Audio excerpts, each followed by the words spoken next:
সমস্যা হচ্ছে রাবারের মতন, যত এটারে ধরে টানাটানি করবেন এটা বড় হয়ে যাবে, এটা ছোট হবে না। দরকার হচ্ছে এই মুহূর্তে ডক্টর মোহাম্মদ ইউনূসের যে সার্বিক রাজনৈতিক অবস্থান, এনসিপির জনসমর্থন হারানো, প্লাস একটা উত্তাল ঝড় চলছে বিএনপির সাথে, এখানে এই সমস্যাগুলোকে আর সামনের দিকে না বাড়ানো।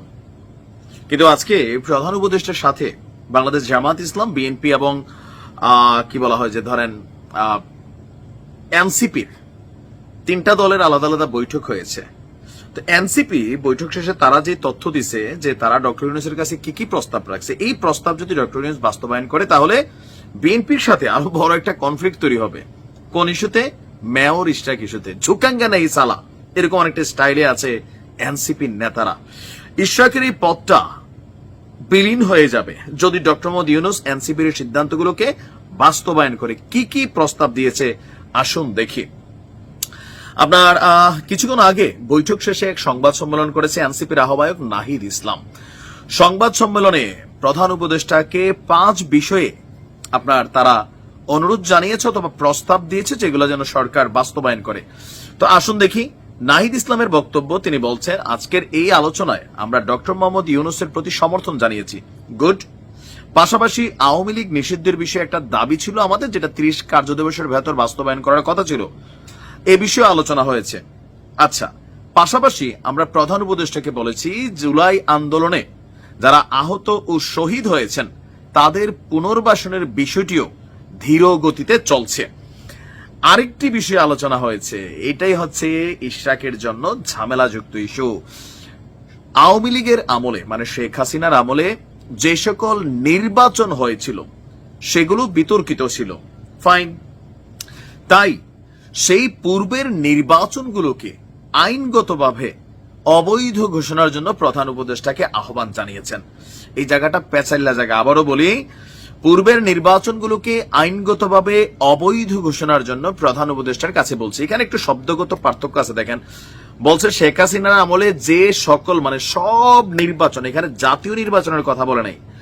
জাতীয় নির্বাচন, স্থানীয় সরকার নির্বাচন, এগুলো কিন্তু আলাদা, খেয়াল আছে তো? তো জাতীয় নির্বাচনের তার রাইট নাও এখানে এমপির বিপরীতে কেউ এমপি পদ পাইতেছে, বিষয়টা এরকম না। এই সরকার আসার পর 2টা জায়গায় যে ঘটনাটা হয়েছে সেটা হচ্ছে চট্টগ্রামে ডক্টর শাহাদাত হোসেন, তিনি আওয়ামী লীগ সরকারের সময় মেয়র পদে লড়েছিলেন। সে সময় তাকে পরিকল্পিতভাবে হারানো হয়েছে দাবি করে তিনি আদালতে মামলা করেছিলেন। সেই মামলায় তিনি কিন্তু জয়লাভ পাইছিলেন এবং তাকে সরকার আপনার তার এই পদটার জন্য আবার সরকারের মধ্যে আরেকটা কাহিনী হয়েছিল, অনেকেরই খেয়াল থাকার কথা। এই সরকার আসার পরে একটা প্রজ্ঞাপন জারি করে সকল সিটি কর্পোরেশন জাতীয় শহর নির্বাচনের মানে যে পদগুলো ছিল এগুলোকে বিলীন করে দিয়েছিল।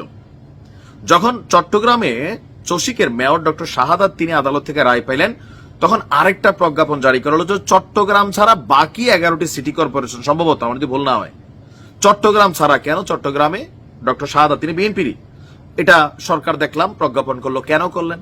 আবার যখন এখন ইশরাক রায় পাইল তখন এসে তারা বলতেছে যে না, এই নির্বাচন তো অবৈধ ছিল, অবৈধ নির্বাচনের বৈধ মেয়র আপনি কেন হবেন? এনসিপি বারবার বলছিল, এমনকি সর্বোচ্চ লেভেলে ডিফিট করার চেষ্টা করেছে, কিন্তু কোনোভাবেই সফল হয়নি। এখন আজকে গিয়া যখন আবার এই প্রস্তাব দিয়ে আসছে, এখন এই নির্বাচনগুলোর শেখ হাসিনার আমলের যতগুলো নির্বাচন হয়েছে এর মধ্যে কনফ্লিক্টেড ইস্যু হচ্ছে ঢাকা দক্ষিণ সিটি কর্পোরেশনের যে মেয়র ইস্যু। এখন ডক্টর ইউনূস যদি এগুলোকে বাতিল করে বা অবৈধ করে তাহলে কি হবে? মেয়র ইশরাক তার এই মেয়র পদটা অবৈধ হয়ে যাবে। কেন? নির্বাচনটাকে A to Z মিলে অবৈধ ঘোষণা করা হচ্ছে। আমার মনে হচ্ছে এই ধরনের প্রস্তাবনাগুলো যখন সামনে আসবে তো বিএনপির সাথে কি হবে? আর তো ভেজারই লাগবে ভাই, এটা তো এখানে পজিটিভ কোনো কিছু হবে না। এবং কি বলছে যে আপনার অভ্যুত্থান পরবর্তী গণঅভ্যুত্থানে যে সকল ছাত্র প্রতিনিধিরা উপদেষ্টা হয়েছেন তারা কোনো রাজনৈতিক দলের প্রতিনিধিত্ব করেন না, আমরা এই বিষয়ে স্পষ্ট করছি। গণঅভ্যুত্থানের প্রতিনিধি হিসাবে উপদেষ্টা হয়েছেন, এটাতে অনেকে হাহা রিয়েক্টও দিয়েছেন। দেখা যাক কি হয়, বিএনপিটাকে কিভাবে নেয়। ভালো থাকুন।